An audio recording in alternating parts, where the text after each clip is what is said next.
السلام عليكم ورحمة الله وبركاته. أهلا بكم حبايبي في فيديو جديد. النهاردة إن شاء الله هنعمل مع بعض كعب الغزال بطريقة كده سهلة إن شاء الله تعجبكم. معنا كده في البداية طبعا هنقول المقادير واحنا شغالين، لكن دلوقتي هنعمل تيست الخميرة. معنا حوالي كوباية مية إلا ربع دافية، هناخدها كده في بولة، وناخد معانا معلقة وربع خميرة،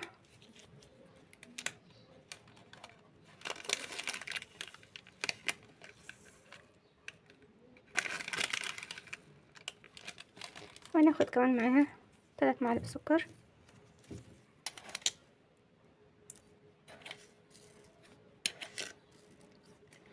وهنقلب كل ده كده لحد ما تختفي الخميرة مع السكر، ونسيبها بقى شوية لحد ما نيجي نستخدمها. كده قلبناها كده كلها مع بعضها كويس. هنسيبها بقى لحد ما نستخدمها ان شاء الله.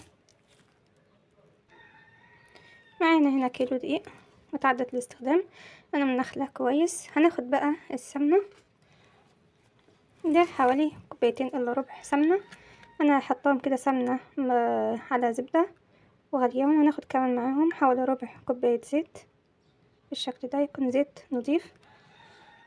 هناخد مع الدقيق بقى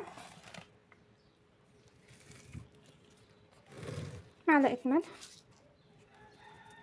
بالشكل دوت، وكمان هناخد حابة بقى تحطي فانيليا، اي ريحة انت حباها هتحطيها كده مع الدقيق. انا حاطه كده فانيليا. هنبدأ بقى ناخد السمنة مع الزيت، ونبدأ بقى كده نضيفهم على اللبن الدقيق. بسم الله.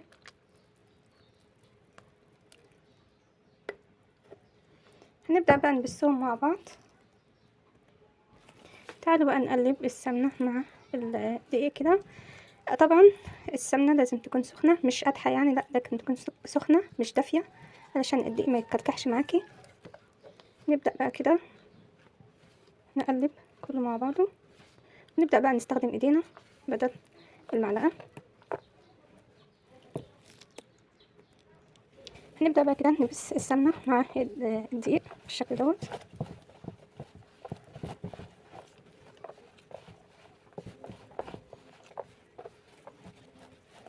طبعا علشان حاطة معاها سمنة زبدة ريحتها ما شاء الله بقى حلوة اوي. نبس بقى كويس.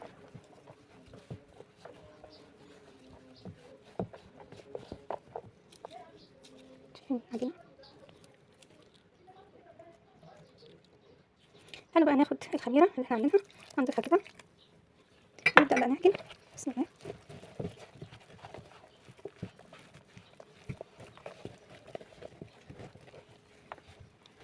بالشكل دوت.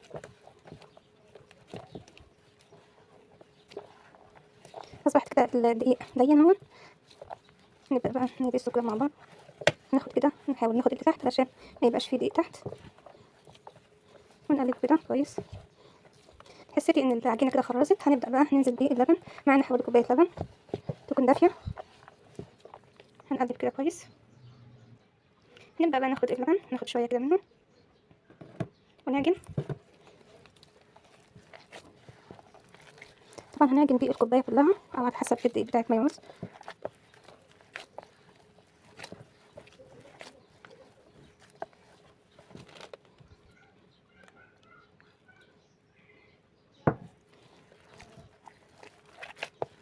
هنعجنها بقى كلها كده.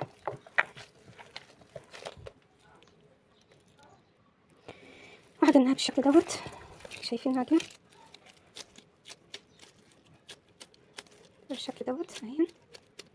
هنبدأ بقى، شايفين القوام بتاعها، هنبدأ بقى نغطيها ونسيبها حوالي تلت ساعة، ونبدأ بقى ناخد العجوة بتاعتنا، يعني نغطيها بقى ونسيبها شوية تلت ساعة زي ما قلنا، ونشوف بقى العجوة هنعملها ازاي. معانا عجوة مهروسة كده، هناخد معاها شوية من السمسم المتحمص، وهنقلبه كده. انا طبعا حطلها قطعة من الزبدة وهي لسه كانت دافية كده. هنقلبهم كده مع بعض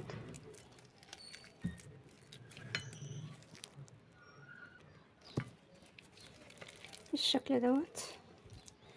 هنشوف بقى هنعمل ايه بقى في العجينة بعد ما تخمر. فتحت بالشكل دوت. هنبدأ بقى ناخد جزء من العجوة، نبدأ بقى كده نفردها في الكيس كده.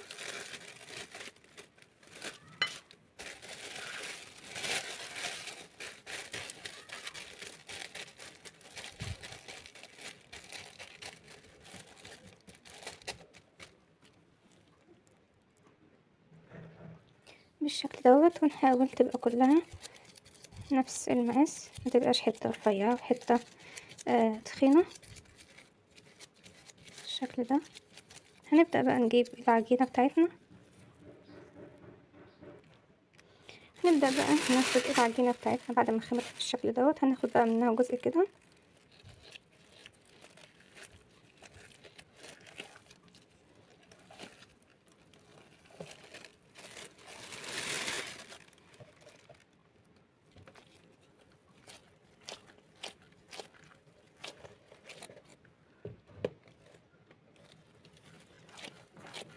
نبدأ بقى كده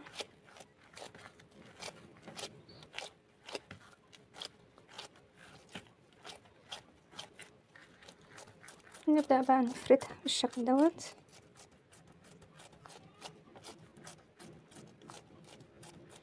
معانا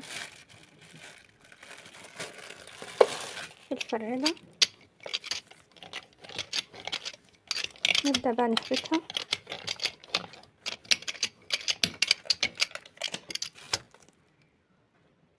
يا جماعة بعد ما فردنا العجينة كده كويس،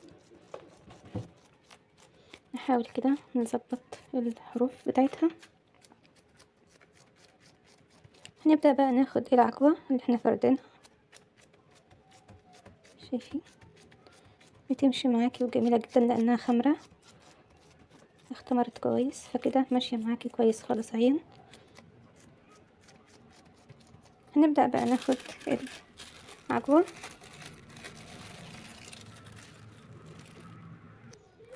بالشكل دوت.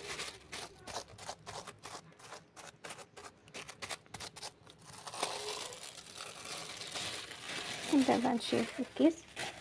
نبدأ بقى نساوي كده الأطراف. نبدأ بقى نلمها.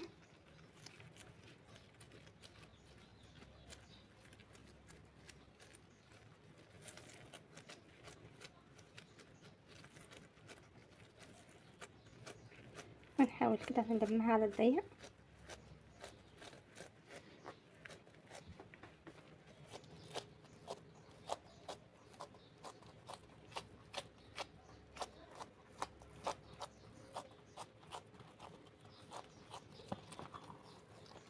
ونبدأ بقى ناخد الرول كده ونحاول نقفله بالشكل ده.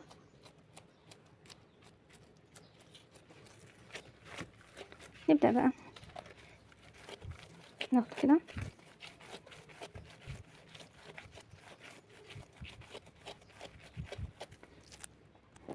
زي ما احنا شايفين. هنبدأ بقى ناخد نص كوباية من اللبن على معلقة من السمنة السكر عفوا. ونبدأ بقى كده ندهن علشان السمسم يمسك في العجينة. ما عندكش لبن ممكن تعملي كوباية من المية على معلقة من العسل الأسود. نبدأ بقى ناخد السمسم المتحمص ونرشه كده على وشها بالشكل ده.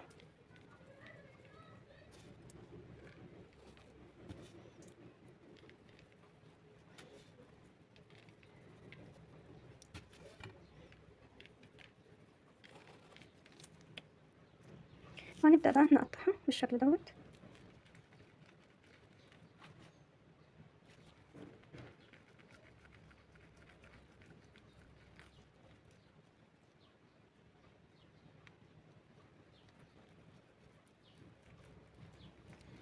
هنبدأ بقى نكملها.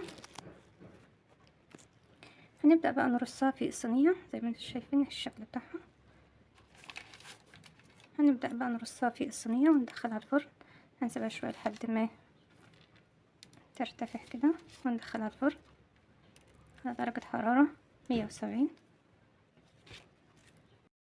وده كعب الغزال بعد ما خرج من الفرن شايفين الشكل.